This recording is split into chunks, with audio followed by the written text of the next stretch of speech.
Hello everyone, my name is Bailey Bro and my topic of discussion is that standardized testing has not changed. Now what I mean by that is that our nation is still using the same style of testing for students for their performance ever since it was first created. And here are just some of those examples of those standardized tests that compare the relative performance of individual students or a group of students. Alright, first we're going to look at the history of traditional standardized testing. Now, the first ever multiple choice testing was invented in 1914, and the creator of these standardized tests was Frederick J. Kelly, and he says that these tests are too crude to be used and should be abandoned. And these tests were first used for testing soldiers in World War I, and our education system has kind of been based on how factories work. And when I say factories, I mean that we line up our students in straight rows, we split them up in different age groups and different subjects, and we start their day with a ringing bell. Alright, here I have just a slide of the pros and cons of the situation here. Some of the pros that I have are that standardized tests are an easy way to measure schools' progress as a whole. Throughout every school in the nation, in every state, it's an easy way to measure their progress. Standardized tests are useful for testing an individual for trying to receive licenses and credentials. This is just for driver's license, job credentials, and other means like that. Standardized tests compare students to the national-wide standard for testing results in different subjects. Good way to see how our nation's students are doing in math, reading, science, all the major subjects. But most of the cons that I found are that standardized testing has not improved student achievement. Math, science, and reading, no improvement over the past few years. Standardized tests are an unreliable measure of student performance. And standardized tests cause stress and anxiety in students. And standardized tests measure only a small portion of what makes education meaningful. So these tests are really testing students on their academic intelligence and not the other intelligence that one may possess. Now let's talk about the 3 solutions that I have come up with to handle the issue at hand here. The first one is updating traditional standardized testing. Now this is just going to be changing the traditional method to a more up-to-date method to accommodate for how our generation has changed over the past years. The second one is getting rid of standardized testing in general. To throw out standardized testing and replace it with other means of analyzing and looking at different students' achievements and goals as they go throughout their education career. The third one is other methods of testing, and these are just other methods that other schools have been using all over the world basically to graduate their students.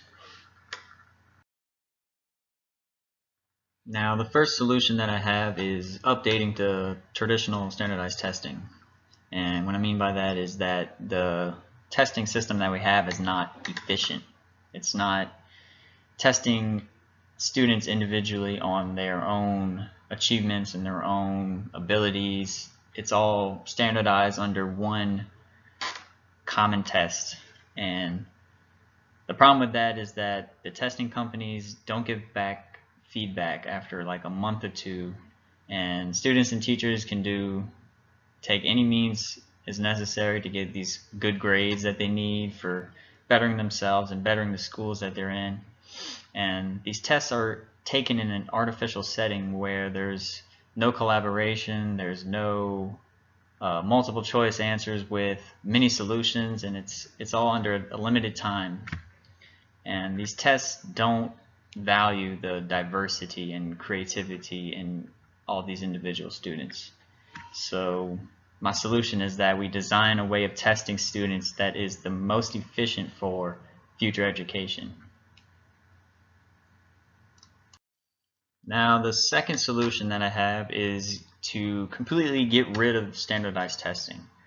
Just tests in general give students anxiety and stress as they try to compete for a letter grade, for an A.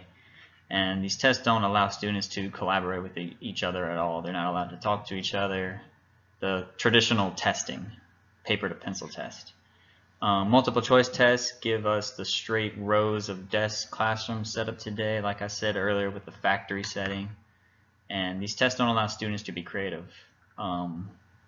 There are presentation tests and oral tests and class assignment tests, but these traditional paper to pencil, fill in the bubble test aren't allowing students to be more open up to their creativity and their abilities that they have.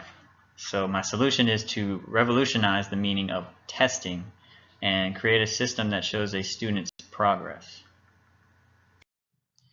Alright, my final solution is using other methods of testing, and these other methods I've dived into and looked further into them, and they're pretty much other ways of graduating students without using the traditional standardized test.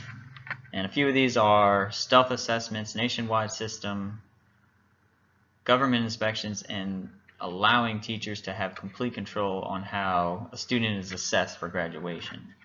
The stealth assessments are just online companies that can record a student's progress on how they're doing and how they're learning, and like Khan Academy, for example, is a great source. My solution to this issue would probably be that educators create an efficient system that uses students' achievements to dictate their success.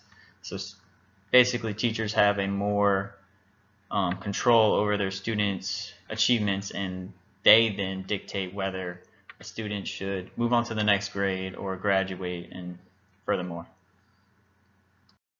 Now, to conclude my presentation here, the education system needs to be completely revolutionized.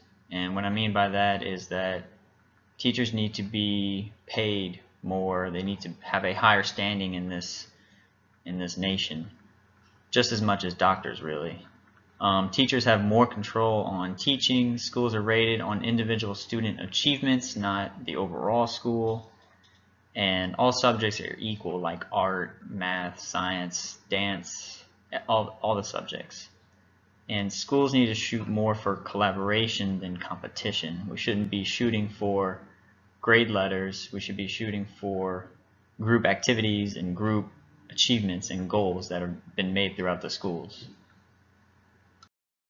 And this last page here is just a works cited page. It's just giving credit to all the sources where I got my information from.